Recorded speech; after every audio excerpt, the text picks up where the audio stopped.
Molly's Game. I'm Brandon Kaiser. I'm Brian Haas. I'm Kid Coleman Cool. This is Molly's Game, as I said. It's directed and written by Aaron Sorkin, and stars Jessica Chastain, Idris Elba, a bunch of other people, Michael Cera and Joe Keery, and a bunch of people. Anyways, we're gonna go down, tell you what was good about the movie, tell you what was bad. We'll give it a score of some sorts, and then we have to add it to the rank bank, which is weird that it's 2018 and we have to add this movie to the 2017 best of list, but hey, we just got it. So, when you're not in LA or New York, you sometimes have to do that sort of thing. So, without any further ado, let's get into the good. Yeah. Who wants to start off? Kit. Who's got something good? Kit, what's a good thing about this movie? And then we'll talk about it. I like the how detailed they were with all the terminology for the poker game. Yeah, for the poker games and everything like that. How she kind of labeled out like each little term and yeah. Actually, I thought I knew a lot of the terms that were in poker, and there was like some I didn't. Yeah, I didn't know all of them either. I had heard before going to this movie some people complaining that they felt like if you didn't know anything about poker, you'd be lost. Mm-hmm. But I don't think so. I think they did a pretty good job of explaining most of it. Almost lost me here and there because she was kind of speaking. But you got the gist of it. But yeah, you got the gist of it. I don't think it was that important to where you felt lost in the movie. I knew nothing about poker going in. I'm not a gambling person. I thought they'd explained it very well. So. Yeah, and I liked those scenes. I thought they did a.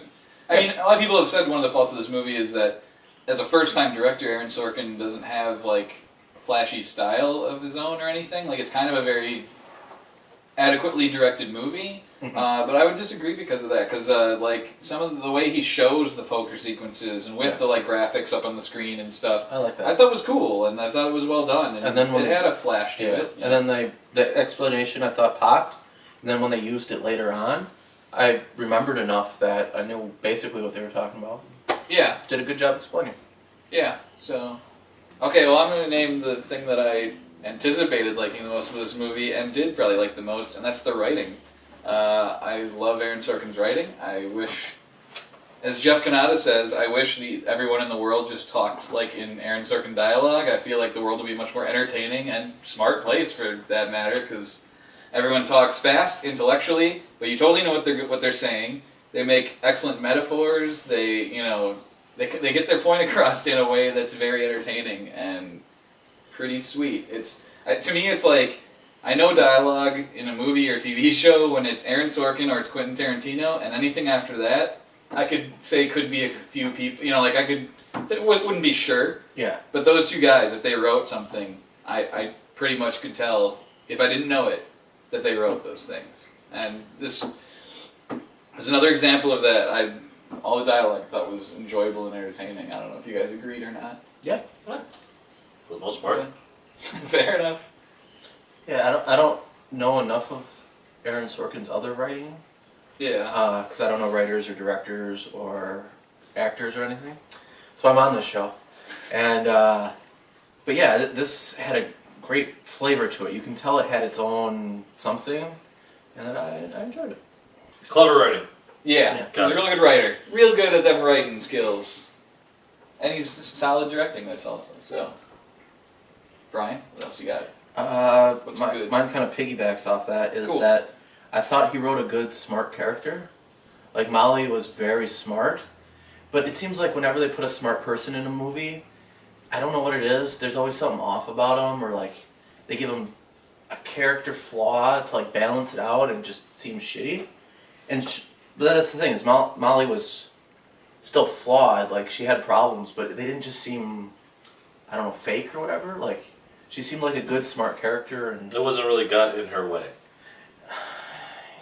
Yeah, I mean, I think there's nothing taking away from it, maybe, is kind of how I'm trying to say. I'm trying to understand. So I think what you're trying to say is movies and TV shows tend to do this a lot, which is usually they try to make it so that like super smart characters don't have a relatability or a way to communicate well with people. Like they always have them be like weird or like socially awkward or any of that sort of thing. Yeah. And this movie doesn't have that. She's smart, but everybody likes her. Like they make it a point in the movie to be like everyone relates to you and and I likes you. Yeah. And I like that they show her having to learn on camera.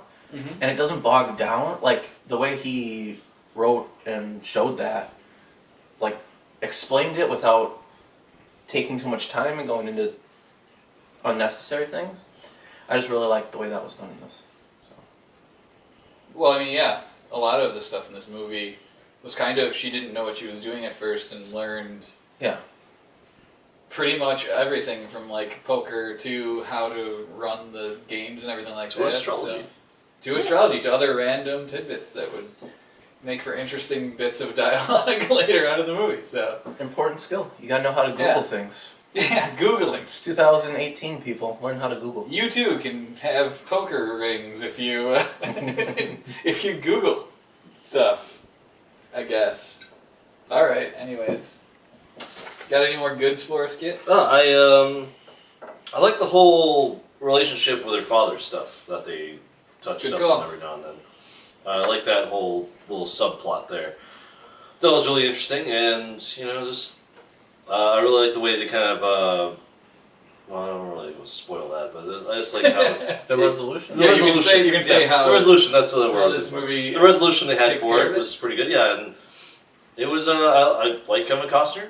Mhm. I would like to see him in more things, Yeah, me too. but And I think he's really developed into this role really well of like the father figure Yeah. of the older man. Like he is pretty much every time I see him play this role, it's good. It's hate Man of Steel all you want. I think his performance in that movie is great, even if you don't agree with the things he says. I think as performing, he's good. And Yeah. same thing here. He's not in charge. You of don't have to writing. agree with everything he says in this movie either. Sometimes he's kind of a dick, but it's like as a performance, good. yeah, Good shit. solid. Top-notch acting. Which I guess leads into what I could list as the next good, which is the performances overall. I think they all were great in this movie. I think Jessica Chastain really felt at home in this role, saying the Sorkin dialogue. I mean, that's important too. She had a very naturalistic way of spouting it out. The person who really impressed me in this movie, even though he's not like, I guess not a major lead, is Idris Elba though. I felt like he took the Sorkin dialogue and did something I've never seen with it before, but still completely fascinating and interesting. He had like a different rhythm to it than most other people. And again, I know you guys don't know a lot of Sorkin stuff, but and I don't know all of it, but the stuff I've seen, everyone has a very, and when people do something different, it stands out. Yeah. So like, Jeff Daniels in The Newsroom kind of does something different with it, and that's why he's freaking amazing in that show. Mm-hmm. But other people can do it like, Yeah. Well, that's the thing is, even though I don't know Aaron Sorkin's writing that well, I know Idris Elba's normal performances decently well, and I can see how there's something else. Yeah, this is definitely a different stronger performance movie-wise of what he's done, at Okay. least recently. Can I I don't know say we're compared to the going last off two of movies Dark we've done? Tower, but about.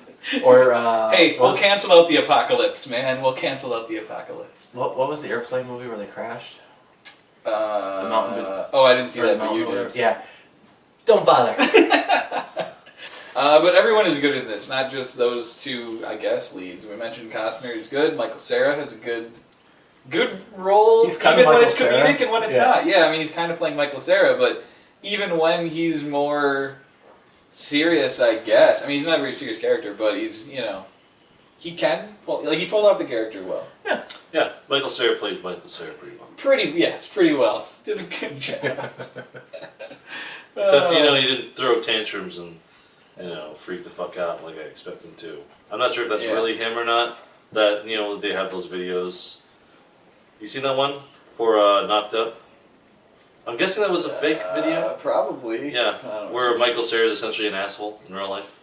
Are you sure you're not thinking of This Is the End? When No. he plays himself as an asshole? No, they also had a knocked up thing where it was like as if he were playing the part that Seth Rogen plays in Knocked Up. Okay. And then he has a freak out at The Birth? Judd Apatow. Oh. While he's trying I to don't remember this, but... I'll show you the video Yeah, later, this but I can't tell if he's just there was behind the scenes for Scott Pilgrim vs. the Wall where he was kind of behaving like a little bit of an ass. But I'm not sure if he actually is an asshole. He's Canadian. He just plays I think it very he's- well. I think he's good at playing an asshole. Yeah. I think that's what we've discovered.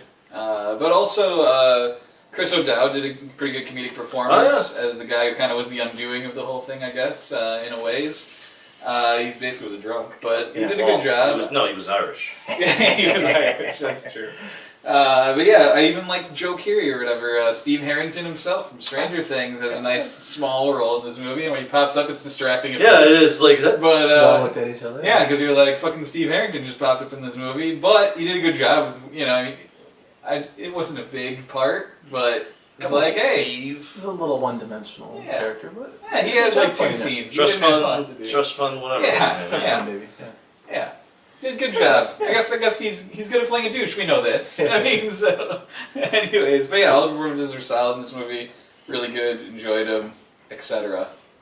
Brian, you got anything else good? I'll talk about. I like the layout of it, in the fact that they catch up on the backstory that you need, show what's happening at the time, catch up on a little bit of the backstory. It's half her explaining to her lawyer.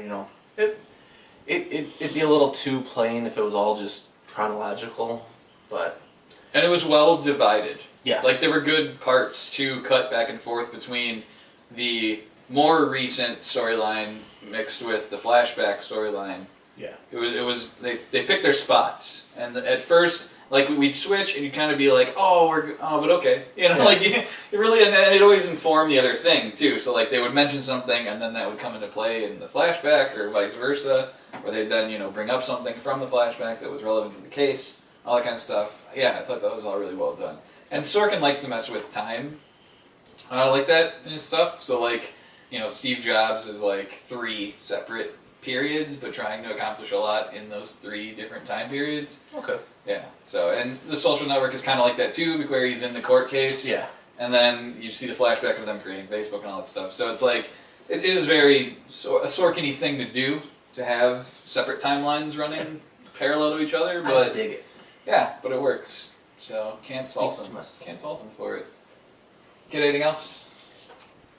I like that there wasn't really a romance, mainly between Jessica Chastain and anyone.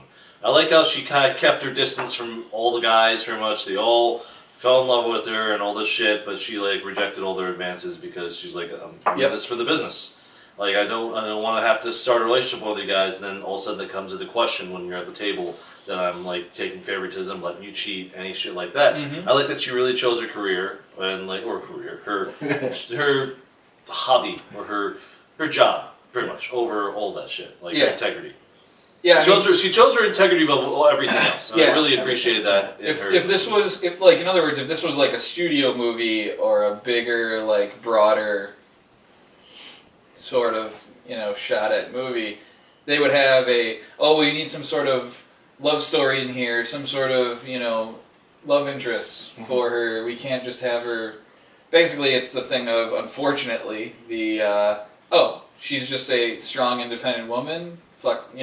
Yeah. You need to have a male character in here that she can fall in love. And it's like, no, this works. Didn't need it. It would have seemed out of place and forced in. Yeah, very. It would. I mean, for the story that this is telling, it just doesn't make any sense. She was obsessed with this job, in a sense. Yeah.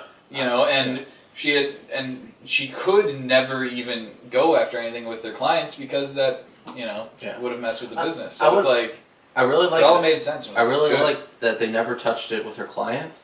If they had brought in something completely separate, that would have been okay. Well, they show in this movie that they all hit on her basically. Yeah. And she just continuously rejects. And I love advances. that part. But if they wanted to add something completely outside of, show that she had a husband at home or something, that wouldn't have bothered me. But I think for that line of work, it doesn't fit though. Like, I think you would have problems of. Well, I mean, I don't want to get into the details of this movie to spoil a bunch of shit. But yeah, she was never home at night. Yeah. Yeah, she never had the time every to day. make a family. Yeah. She barely had time to sleep. Yeah.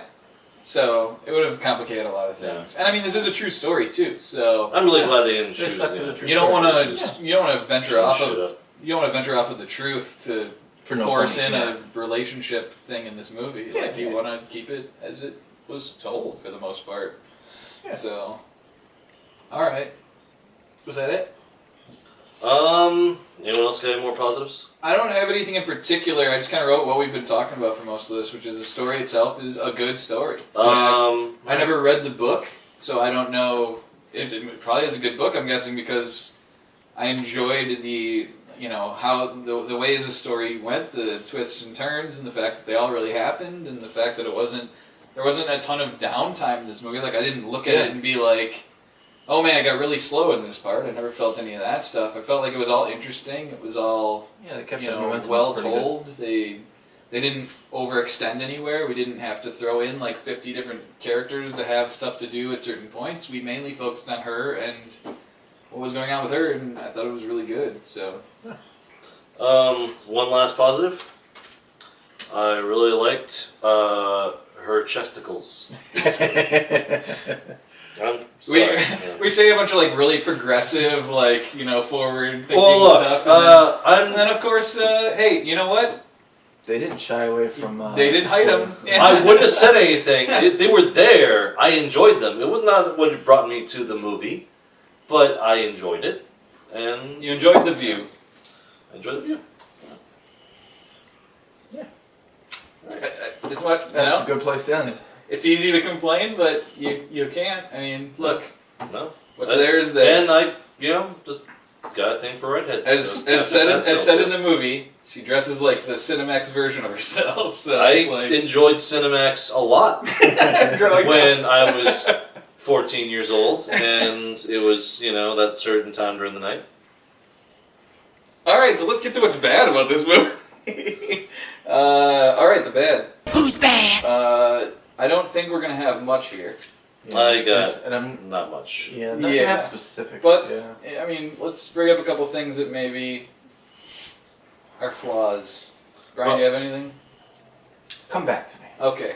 Well, so actually, I just wanted to make sure we were taking to what Brian was saying earlier. I didn't really want to throw it out that's there. Fine, but sure. The whole time jumping thing, I found. Oh, you weren't a fan. I found that disorientating for the most part. Like at times, I really wasn't sure when it was taking place, and I kind of took me out of the scene of something other. I mean, when she's in the office. Talking about her the past, that was kind of alright because that's what I thought, maybe she was talking to him about it or something like that, but there was at one point where she was standing outside next to the hot dog stand, and I honestly wasn't sure when that was is this right after this thing, or was that when they asked her to walk out of the room? I was kind of confused. That was just an example, but yeah, little things like that. I kind of just got a little bit lost. I kind of thought maybe it would be better if they put a timestamp at the bottom. I was no, they shouldn't put a timestamp at the bottom. That would look terrible. I mean, that's fair enough. Yeah. I mean, I didn't get that. I always seemed to know where we were, but I could understand that could be a thing. Oh yeah, it didn't ruin the movie for me or anything. It was just a minor inconvenience. And I could understand. Okay, I'll just walk around that. Essentially. I can understand people feeling that way too. I'm not saying no, I don't get it at all. I get it as a way to feel. I personally didn't have a problem with it. I'm guessing you didn't, since you listed it as a good. Yeah, no, so, I liked it. Yeah, so maybe you just had missed something. While I didn't watching. mind time jumps. Just I don't know. Some of them just. Some of them you got a little confused. Yeah, some of them threw me. That's fair enough. Yeah. And that's my negative. All right, I have one thing, but it's really minor. I almost didn't put it down, but I kind of felt like I wanted to say something to not make it seem like this is a perfect movie. Yeah. Which is, it's a little long. I don't think there's anything that needs to be cut necessarily. Yeah, because it's pretty But this is a almost 2.5 hour long movie, and we kind of talked about how focused of a story this is, so it's kind of odd that it would take that long, but at the same time, there's nothing I really want to cut. I don't have a fix for it. A long part of her life. But I just felt partway through I started thinking I wonder how close we are. Yeah, I did too. It's I kind of want to look at my phone right now. I kind of I'm curious. How much it's not even time? I'm bored or wanting it to be over. I'm just kind of I wonder how much time we got left. I get spoiled when I'm at home. I do that all the time, just because I want to know. Sometimes I want to know if we're half or 2/3. It's more or less is there a lot more of this movie left to enjoy, It's or is there a lot more of this movie left to watch? I think it's part of the fast-paced society we live in nowadays, where we're always I got a lot to do. What else? How long is this? How much time do we have left? Because I have to go do this thing. We're always thinking that. I got this review I got to do, guys. That's what I mean. Even when we're doing something more relaxed and more laid back, we still can't help but in some ways feel how long is this? When is this done? Jesus, can I just upload it to my brain?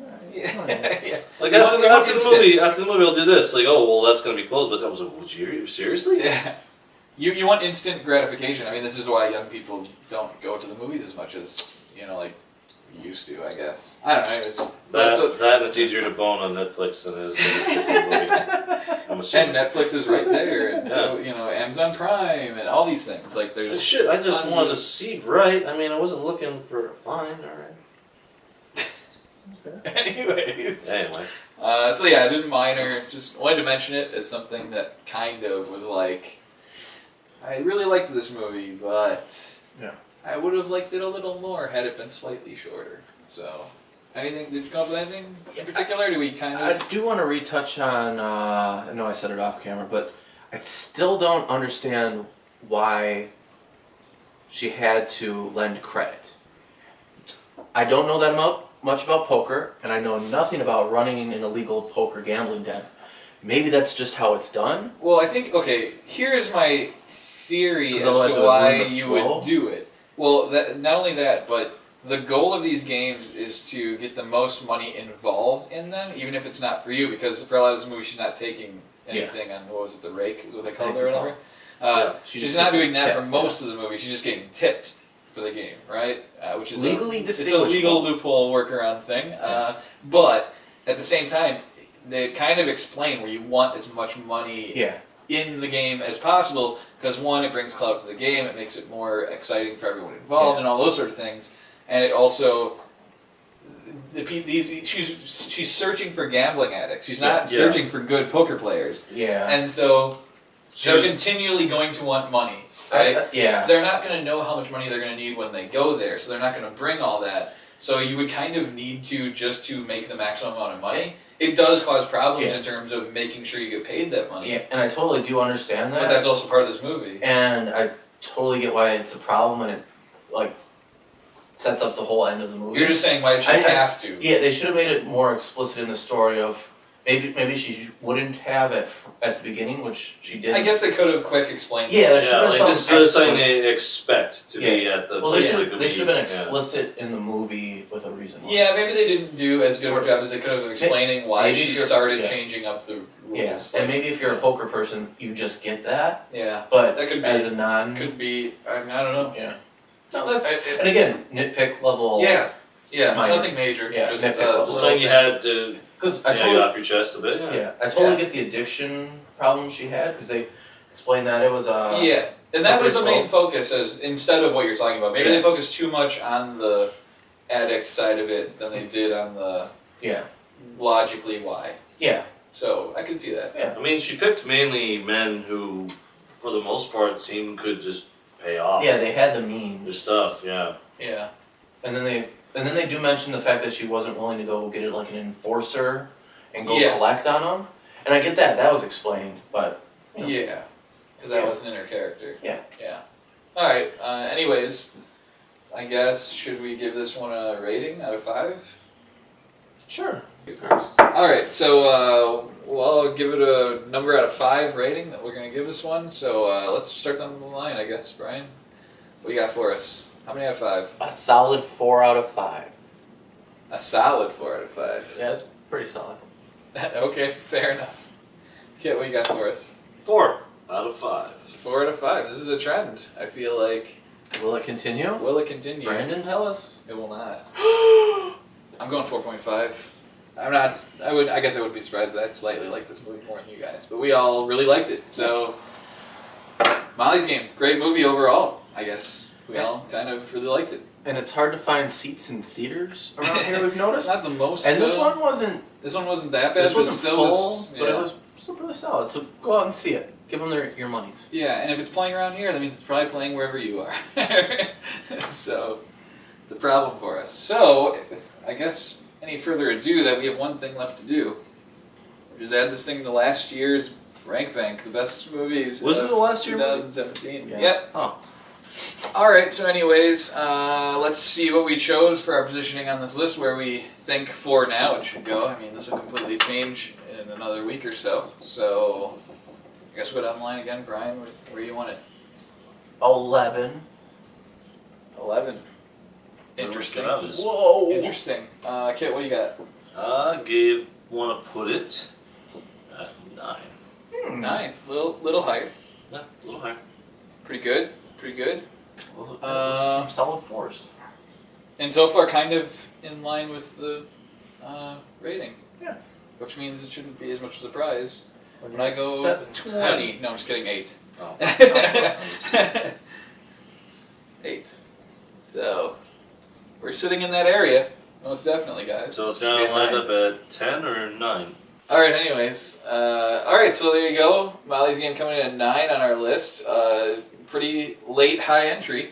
Yeah. We'll see how this shakes out in like another week or so. Maybe a little recency bias. Hopefully, Hopefully we'll be able to figure out definitive list. Defiant list. Yeah, cool. Because also we kind of need to set up the board for 2018. So that'll be coming up before you know it. So anyways, that's going to do it for us. I hope you enjoyed this review. Hope you like and subscribe. Hope you comment below if you saw Molly's game or if you didn't, or if you have anything to tell us in the comments. Feel free to do that. And until next time, find your own ways of resisting boredom.